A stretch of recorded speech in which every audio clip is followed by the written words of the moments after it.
Welcome. In this particular video, we'll be analyzing function notation quadratic functions part 1. Let's take a look at our first example. Example 1. Given f of x is equal to x squared plus 5, find f of negative 3. Now, recall that your input here is x and that the corresponding output happens to be x squared plus 5. Also, remember that what we're interested in is finding the value of f of negative 3, where negative 3 happens to be our new input. So let's describe what's happening in order to generate the function f of x. So we're going to say that's called method 1, the description method. So the first step we're going to do to generate f of x is to select a number or to pick a number. We usually call that one x. Now notice, if you have x, the first thing you're going to do to it is to square it. So that's step 2. Square it, thus getting you x squared. And the next thing we're going to do is to add 5 to it. So that's step 3. Add 5. Now by doing so, we generate the expression x squared plus 5, which is the right-hand side that defines your function f of x. Now, in this particular case, we have negative 3 as your input, so we're going to say that that's the number that we're going to pick. So we have negative 3. We're going to square that, so we have negative 3 quantity squared. Recall that this is just negative 3 times negative 3. Negative times a negative becomes a positive, and 3 times 3 is 9. So we can just leave it as positive 9 without the sign being written. And the last step we're going to do is to add 5 to it. So we take the 9 and we add the 5 to it, thus getting 14. Therefore, we can say that f of negative 3 is equal to 14. Now, let's go ahead and double check our work by using method 2, also known as the substitution method. So method 2, substitution. Now, the substitution method consists of substituting in the value that we have for input instead of x. So let's copy down our original function. So we have that f of x is equal to x squared plus 5. And what we're going to do is we're going to substitute in a negative 3 for every x that we see in there. So we have f of negative 3 is equal to negative 3 squared plus 5. Notice that I have the negative 3 in parentheses because that's my entire x. Now, negative 3 quantity squared is 9 plus 5 gives us the so-called 14. Thus, we can conclude that f of negative 3 is equal to 14 as well, which is consistent with the previously obtained value. Now, as part of an extension, we can say that this generates a point with coordinates negative 3, 14. Why is that the case? Well, that is the case because you have your input value or x value of negative 3 and the corresponding output value or y value of 14. Let's see another example here. Example 2. Given g of x is equal to the opposite of x squared plus 1, find g of 5. Once again, our input in here happens to be x, and your corresponding output is the opposite of x squared plus 1. Once again, we're also interested in finding the value for g of 5. So to do so, let's use both of the methods previously described. So method 1, the description method. Now, let's describe what are the steps necessary to generate the function g of x. Well, the first step is to pick a number. Let's call that number x. Now, to that x, we're going to square it. Okay, so we're going to have to elevate that to the square or to the second power. So square it. And that's going to generate x squared. Then, we need to get the opposite of that. So step 3, take its opposite. So by doing so, we get the opposite of x squared. And the last thing that we're going to do is to add 1. So step 4, add 1.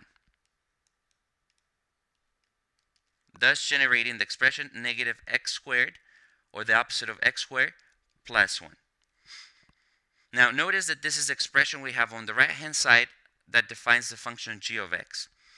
Now, since our input here is no longer just x, but 5 in particular, we're going to have 5 go through this process or this sequence of steps.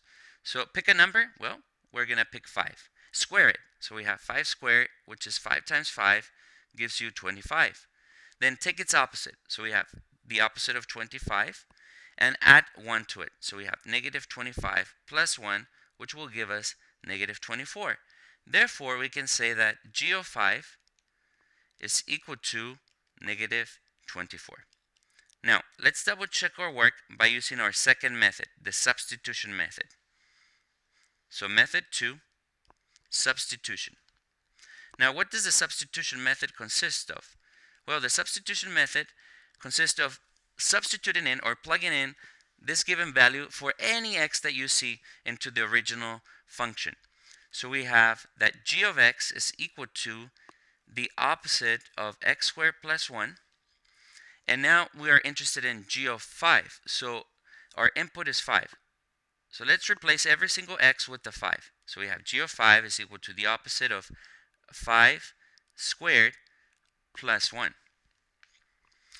Now here we're going to use the order of operations. So we evaluate the exponents first. So we have the opposite of 5 squared. 5 squared is 5 times 5, which gives you 25.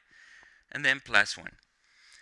Now we have negative 25 plus 1, which simplifies to negative 24. Therefore, we can say that g of 5 is equal to negative 24. Now notice that this is consistent with the previously obtained value. Now, as part of an extension, we can say that this generates the point with coordinates 5, negative 24. And why is that the case? Well, that is the case because your input or x value here is equal to 5 and your corresponding output or y value is equal to negative 24. Let's take a look at another example. Example 3. Given h of x is equal to negative 2x squared minus 3, find h of 1. Once again, our input here happens to be x. And the corresponding output happens to be negative 2 times x squared minus 3. Now, we're interested in finding out what is the value corresponding to h of 1. To do so, let's use the two methods previously described. So we have method 1, the description. And what are we really describing? Well, we're describing how to generate the function h of x. So step 1 is to pick a number. Let's call that number x. Now notice that to that x, we're going to have to elevate it to the second power, or we're going to raise it to the second power, which means to square it. So step number 2, square it. Thus getting x squared. The next step is to multiply that by negative 2. So step 3, multiply by negative 2. Now by multiplying by negative 2, we generate the expression negative 2 times x squared. And lastly, let's subtract 3. So step 4, subtract 3. Thus getting the expression negative 2x squared minus 3. Now, let's go ahead and use 1 as our input because that's what we're being asked to evaluate h at.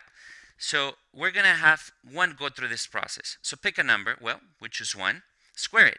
We have 1 squared, which is 1 times 1 is equal to 1.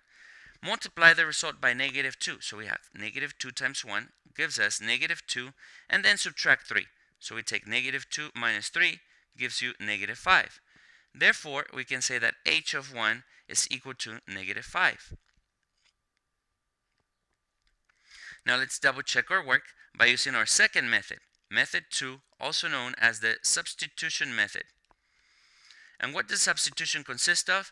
Well, we're simply going to substitute in the value of 1 for every x that we see into our original function. So the function is originally defined to be h of x equals negative 2 times x squared minus 3. However, we're interested in h of 1, so we know that our new input is 1. So wherever we see an x, let's put in a 1. So we have h of 1 is equal to negative 2 times 1 squared minus 3. Now, using the order of operations, this is negative 2 times 1 squared, which is 1 times 1, which happens to be 1, then minus 3. Now we have multiplication and subtraction. Let's do multiplication first. So we have negative 2 times 1 becomes negative 2, and then minus 3. Negative 2 minus 3 gives you negative 5.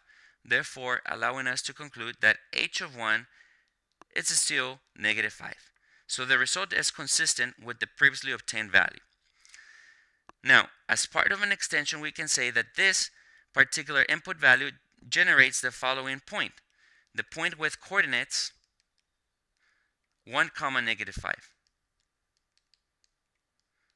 How do we know that? Well, we know that because your input value happens to be x, which in this case is 1, and your corresponding output value, or y, happens to be negative 5.